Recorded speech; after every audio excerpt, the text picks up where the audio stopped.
Hello! Tara, let's design a cake. For today's video, 2-tier cake ang atong buhaton. So, manginahanglan ta og cake drum. Pero bisan pag dili 2-tier no, as long as heavy ang cake, mas maayo gyud nga cake drum ang gamiton aron mas safe. So ayan, same process lang gihapon ang akong gibuhat. Unya, freshly baked yun nga mga cake. Bisan og magdugay pa ni sa ref, dili gihapon siya madaot. Gusto man lagi nako nga as much as possible freshly baked ang mga cakes. Kaso og mga ingani kahabok og kadako ang order, ang imong kahadlok o kabalaka wala po'y kabutangan. Ngano man. Since freshly baked man good siya, pasabot soft pa ang iyang cake. Since soft pa man, meaning dili kayo siya lig-on nga mo-hold sa kabugaton sa cake. So, mas higher ang chances nga mag-crack ang pinaka-base layer.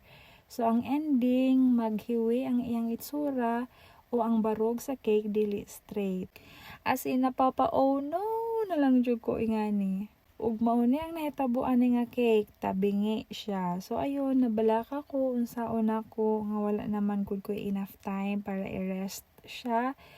Then if mahitabo ang pinaka worst nga akong giuna-una, wala sad ko'y extra cake nga gibake aron anytime pwede nako siya utrohon, pwede nako siya replacean.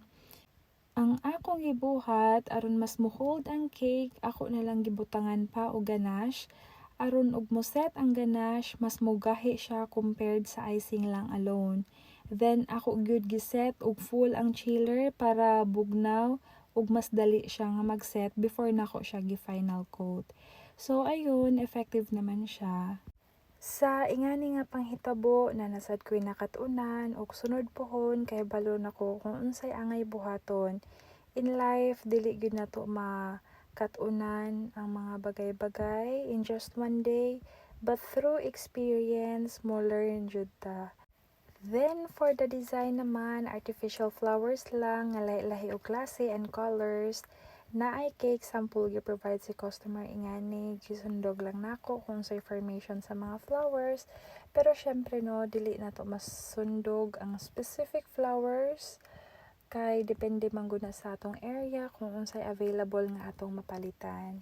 Shout out pala sa nag-order nako ingani, napaka-understanding kayo ni ma'am. Another new customer gihapon ang nag-order ani nga cake.